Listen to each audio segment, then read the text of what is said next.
خالد بن ولید بن مغیرہ رضی اللہ عنہ 28 قاسلیش 22 ہجری۔ آپ خاندان قریش کے بہت ہی نامور اشراف میں سے تھے۔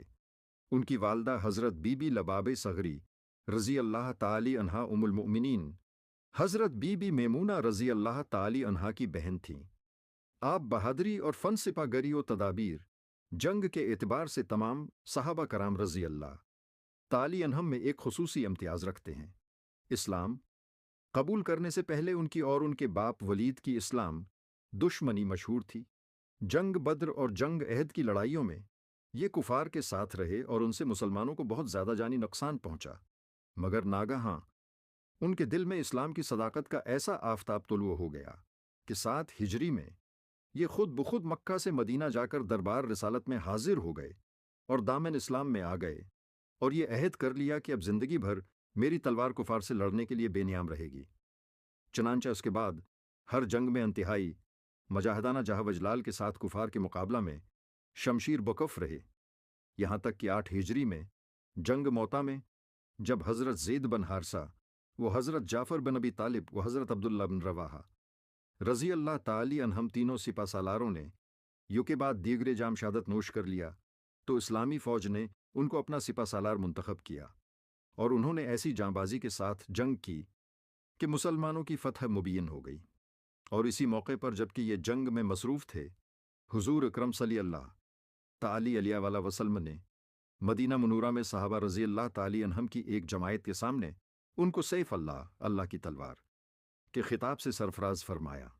امیرالمؤمنین حضرت ابوبکر صدیق رضی اللہ تعالی عنہ کے دور خلافت میں جب فتنہ ارتداد نے سر اٹھایا تو انہوں نے ان مارکوں میں بھی خصوصاً جنگ یمامہ میں مسلمان فوجوں کی سپہ سالاری کی ذمہ داری قبول کی اور ہر محاذ پر فتح مبین حاصل کی۔ پھر امیر المؤمنین حضرت عمر رضی اللہ تعالی عنہ کی خلافت کے دوران رومیوں کی جنگوں میں بھی انہوں نے اسلامی فوجوں کی کمان سنبھالی اور بہت زیادہ فتوحات حاصل ہوئیں۔ 22 ہجری میں چند دن بیمار رہ کر وفات پائی۔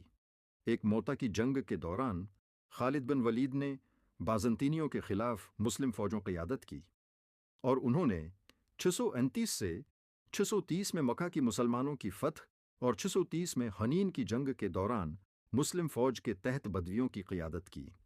رسول اکرم صلی اللہ علیہ وآلہ وسلم کی وفات کے بعد خالد بن ولید کو نجد اور یمامہ میں مقرر کیا گیا تھا تاکہ ان عرب قبائل کو دبایا جائے جو نوزائیدہ مسلم ریاست کے مخالف تھے۔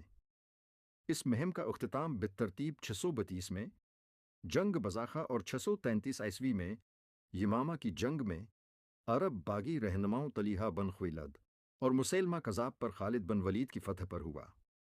اس کے بعد خالد بن ولید نے عراق میں فرات کی وادی میں عیسائی عرب قبائل اور ساسانی سلطنت فوجوں کے خلاف حرکت میں آئے۔ انہیں ابو بکر نے شام میں مسلم فوجوں کی کمان کرنے کے لیے دوبارہ تفویض کیا تھا۔ جنگ اجنادین 634، جنگ فہل 634 یا 635، محاصرہ دمشق 634 سے 635 اور جنگ یرموک 636 میں خالد بن ولید کی قیادت میں بازنطینیوں کے خلاف فیصلہ کن فتوحات حاصل کیں، جس کے نتیجے میں راشدین فوج نے لیونٹ کا بیشتر حصہ فتح کر لیا۔ خالد بن ولید کو بعد ازاں عمر بن خطاب کے ذریعے فوج کی عالی کمان سے ہٹا دیا گیا۔ خالد نے اپنے جانشین ابو عبیدہ بن جراح کے ماتحت حمص اور حلب کے محاصروں اور جنگ حاضر میں خدمات انجام دیں۔ اس جنگوں میں شہنشاہ ہرقل کے ماتحت شام سے سامراجی بازنطینی فوجوں نے پسپائی اختیار کی۔ اس فتح کے بعد عمر بن خطاب نے خالد بن ولید کو 638 عیسوی میں جند قنسرین کی گورنری سے برطرف کر دیا۔ ان کا انتقال مدینہ منورہ یا حمص میں 642 عیسوی میں ہوا۔ انہیں عام طور پر مورخین ابتدائی اسلامی دور کے سب سے تجربہ کار اور کامیاب جرنیلوں میں سے ایک تصور کرتے ہیں۔ اسلامی روایت خالد بن ولید کو ان کی جنگی حکمت عملیوں اور مسلمانوں کی فتوحات کی موثر قیادت کا سہرا دیتی ہے۔ ابو سلیمان خالد بن ولید تاریخ کے ان چند فوجی کمانڈروں میں سے ایک ہیں جنہوں نے ساری زندگی جنگ میں شکست نہیں کھائی۔ خالد بازنطینی رومی سلطنت، فارسی ساسانی سلطنت اور ان کے اتحادیوں کے عالی افواج کے خلاف 100 سے زائد لڑائیوں میں ناقابل شکست رہے۔